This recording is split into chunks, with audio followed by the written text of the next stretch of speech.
Hello everyone, my name is Ahmad Jawad and now you are watching स्कूलवीरा by Ahmad. 2 दिन पहले मैंने एक वीडियो अपलोड की थी यूट्यूब के ऊपर कि how to pass second stage exam, कि सेकंड स्टेज के एग्ज़ाम को कैसे पास करें। तो बहुत सारे बच्चों का कमेंट्स आए हैं उसके अंदर कि बहुत सारे बच्चों को प्रॉब्लम्स आ रही हैं। फर्स्ट ऑफ ऑल कि उस वीडियो के अंदर बहुत अच्छा रिस्पॉन्स मुझे देखने को मिला है। Thank you so much. और जल्दी से मेरे चैनल को सब्सक्राइब भी कर लें ताकि 1000 सब्सक्राइबर की फैमिली तक हम एटलीस्ट 1-2 महीने के अंदर पहुँच जाएँ।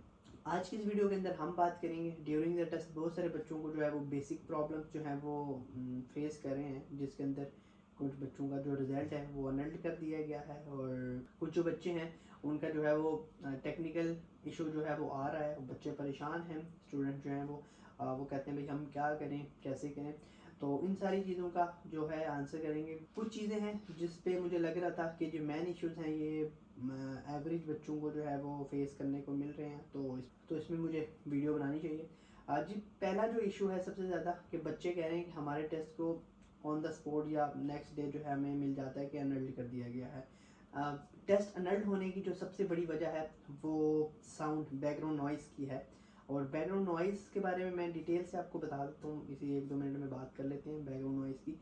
जब आप टेस्ट कर रहे होते हैं तो एक आपका ग्राफ सा बन रहा होता है और इसको एआई चेक कर रही होती है कि इस बच्चे की जो लैपटॉप की साउंड है, माइक्रोफोन की साउंड है, उसका क्या ग्राफ है, लाइक वो एक कांस्टेंट चल रहा है।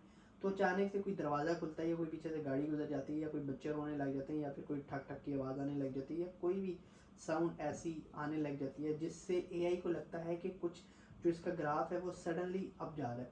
तो उस टाइम पर ऐसा होता है कि आपके टेस्ट को वो आपको जो है वो चीटिंग के अंदर डालकर आपको नल्ड कर दिया जाता है। एक तो ये चीज़ है। तो जब भी आप टेस्ट करने के लिए बैठें आपको ये चीज़ पता होना चाहिए कि आपके नोटिफिकेशन लैपटॉप के प्रॉपरली बंद हों, किसी तरह का कोई व्हाट्सएप का या कोई भी नोटिफिकेशन बीच में ना आए। एक बच्चा है उसने कहा कि मुझे मेरा नोटिफिकेशन आया है तो उसकी वजह से भी मेरा जो टेस्ट है वो अनल्ड कर दिया गया कि कोई विंडो साइड से खुल के आई है। तो ये भी आप ऐसा करेंगे उस नोटिफिकेशन को भी बंद कर दें। तो माइक्रोफोन के हवाले से तो मैंने आपको बता दिया कि आपने उसकी जो सेंसिटिविटी है वो पहले से देख लेनी है कि माइक्रोफोन जो है वो एकदम से आवाज़ें तो नहीं निकालने लग जाता।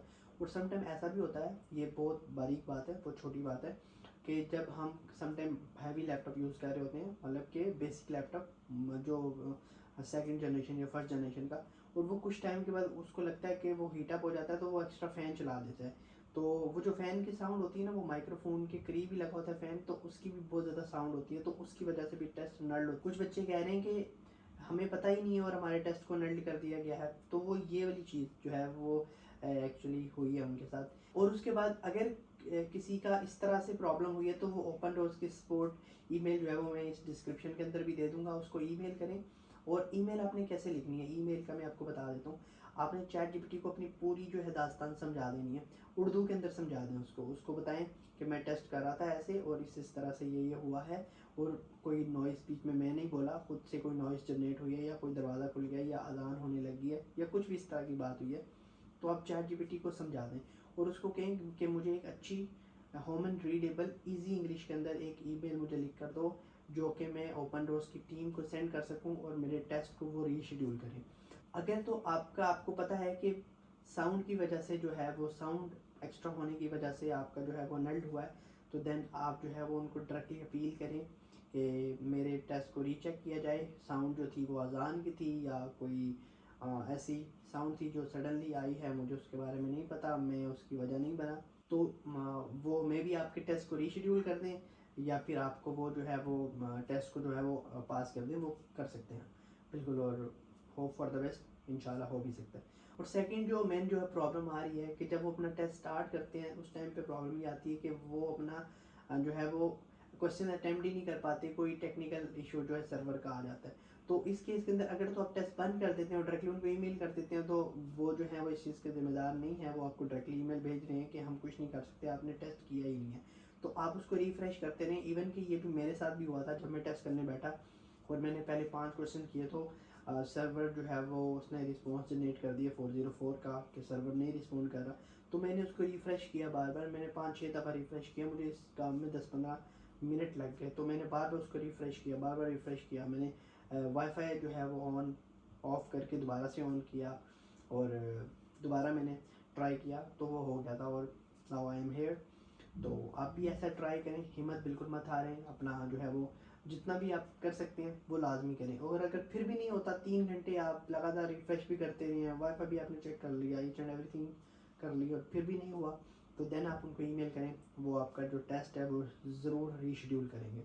और एक और चीज़ इसके अंदर, सम टाइम आप जो है वो वीडियो कैम की परमिशन नहीं दे रहे होते, तो इस वजह से भी जो है वो टेस्ट स्टार्ट नहीं होता। तो परमिशन का आपने देख लेना है कि और कोई टैब खुला ना और आपने परमिशन जो है वो दे देनी है। और इसके बाद जो तीसरी चीज़ जो है वो ये है कि बच्चे पूछते हैं कि हम PDF कैसे अपलोड करें, कि हर सब्जेक्ट का एक चार्ट उन्होंने बना कर दिया होता है कि किस बच्चे मतलब किस सब्जेक्ट के स्टूडेंट को कौन कौन सी चीज़ें अलाउ हैं। तो वहाँ पर आप देख लें आपके सब्जेक्ट के अकॉर्डिंग, अगर आपको कैलकुलेटर अलाउ है, आपको MS वर्ड अलाउ है या एक्सेल भी समटाइम अलाउ होता है, तो आप वर्ड के अंदर जो है वो अपना लिख लें, जितना भी क्वेश्चंस हैं आंसर जो है वो लिख लें, जितने भी क्वेश्चंस अलग अलग शीट्स बनाकर अलग अलग फाइल्स के अंदर लिख लें और उसको PDF में कन्वर्ट करके एट द एंड जब टेस्ट आपका क्लोज हो जाता है उस टाइम पे आपके जितने भी क्वेश्चन होते हैं जो लिखने वाले वो बने हुए आ जाते हैं। क्वेश्चन नंबर समझे 5 में लिखना था, 6 में लिखना था, 8 में लिखना था, वो सारे बने हुए आ जाते हैं। तो वहाँ पर आप PDF फाइल अपनी अटैच करते हैं। उस टाइम पे आपकी जो है स्क्रीन रिकॉर्डिंग भी नहीं हो रही होती, तो अगर आपको लगता है कि कोई थोड़ी बहुत चेंजेस करना चाहें तो 5 मिनट आपको मिलते हैं, 5-10 मिनट, तो उसके अंदर आप थोड़ी सी उसमें चेंजेस भी कर दे सकते हैं, तो वो भी आप कर सकते हैं। उस टाइम पे आपकी रिकॉर्डिंग नहीं हो रही होती, आप फ़ौरन से अगर चाहें ChatGPT यूज़ करके उसके अंदर उसको इम्प्रूव करना चाहें या उसको रीराइट करवाना चाहें जो आपने लिखा हुआ है, तो देन यू कैन, आप कर सकते हैं। और ये ट्रिक जो है वो वर्क भी करती है। और उसके बाद एक और चीज़, ओरल टेस्ट के हवाले से बच्चे पूछते हैं कि हमने ओरल टेस्ट जो है, जो ओरल एक क्वेश्चन इन्होंने एक चीज़ ऐड कर दी हुई है, उसको कैसे करें। तो इसके बारे में मेरा तो कोई एक्सपीरियंस नहीं है, क्योंकि मेरी बारे में ये चीज़ नहीं थी। ओरल टेस्ट अगर आपके सामने आता है, दो तरीक़ों से मेरे ख्याल से आ सकता है। ये एक तो ये कि कैमरा तो आपका रिकॉर्ड कर रहे होंगे फ्रंट कैम, तो आपने सिंपली एक क्वेश्चन होगा उसको जो है कॉन्फिडेंटली उनको समझाना है। आपने जो है वो पैनिक नहीं होना, जब तक जितना भी उन्होंने टाइम दिया हुआ है, 5 मिनट, 3 मिनट या इतना ही टाइम होगा मोस्टली, तो जितना भी टाइम उन्होंने दिया हुआ है उतने टाइम पे अगर आपको क्वेश्चन नहीं भी आता, कुछ थोड़ा बहुत भी आता है, आप उसके बारे में बताएं, यूँ कैमरा फेस करके कॉन्फिडेंटली हर चीज़ उसके बारे में बता दें, कुछ 7 चीज़ें रिलेट करके भी बता दें।